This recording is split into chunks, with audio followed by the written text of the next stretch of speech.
Alright, hello, good day. I will be reporting the financial management about accounting and financial reporting issues for private schools here in BNSC.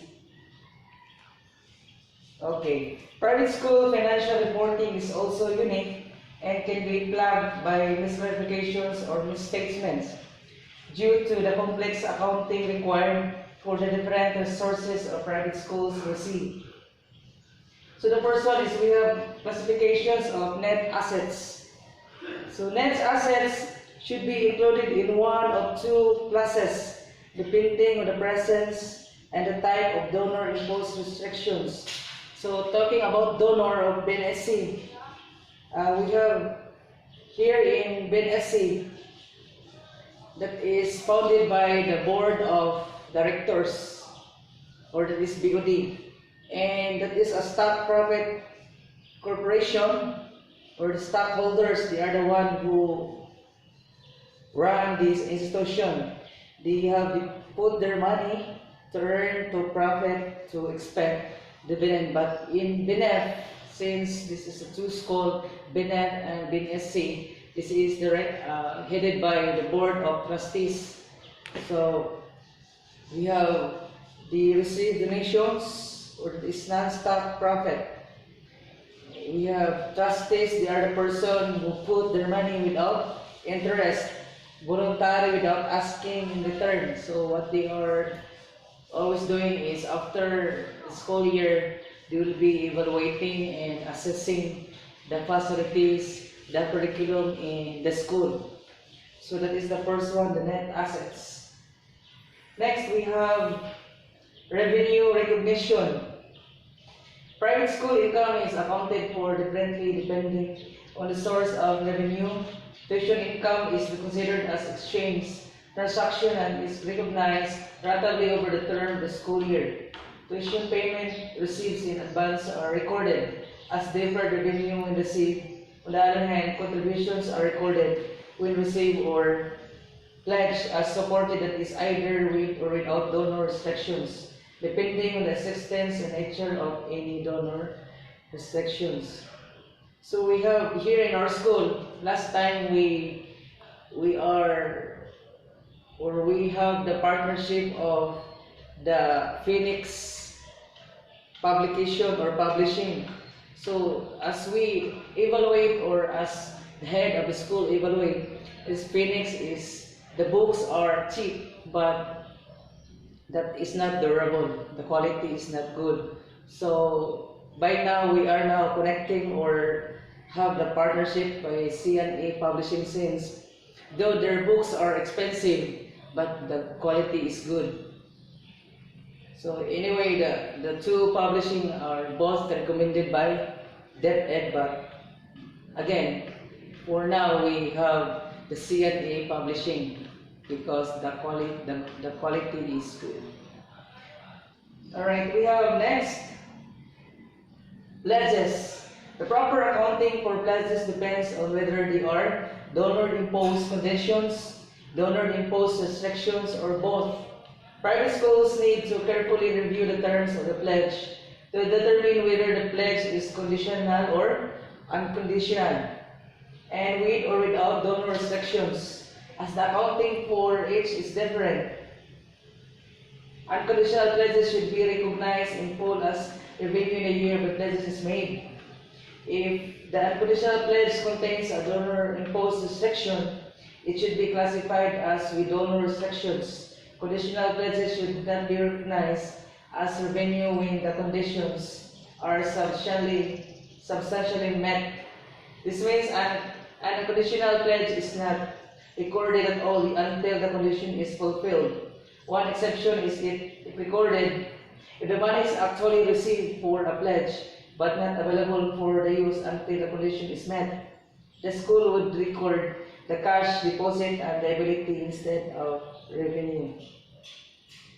So here in our school, there are some that is conditional pledge and unconditional pledge. So talking about conditional pledge of the BNF, or that is headed by Board of Trustees, we have they give rooms if there isn't enough space. So we have, if they will give apparatus if we have rooms, or equipment if we have rooms again, and books if we have library. So these are examples of the conditional pledge.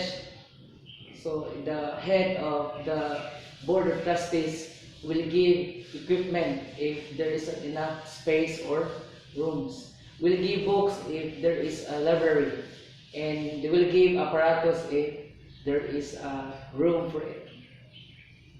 So next we have capital campaigns. Private school embark on capital campaigns because of the significant dollars that can be raised in a relatively short period of time. This can result in a large increase in revenue but a lesser increase in cash, as capital campaign pledges are usually paid to the organization over the period of years. So here in our school, we priority first the programs that caters or meets the needs and interests of the learners. So just like what happened last year, we have, instead of we have to make a covered walk, we realign it into rooms because we lack of rooms. In every room that is crowded, I think that is 50 to 60 learners. It is not already a conducive environment. Alright, so another here for capital campaigns. Here in our school, we already have the canteen, the library, and rooms. So since the canteen is the place where the learners or students take their snacks, so that is very important. This one of their needs need to be addressed. And next we have the library.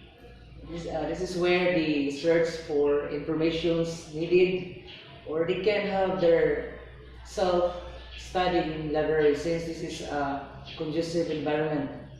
Next we have rooms. Of course, we cannot really have the teaching and learning process if we don't have rooms. So sometimes, since we are lack of rooms, we use the under the tree method. So there we have the discussion under the tree. Alright, we have next the parent association.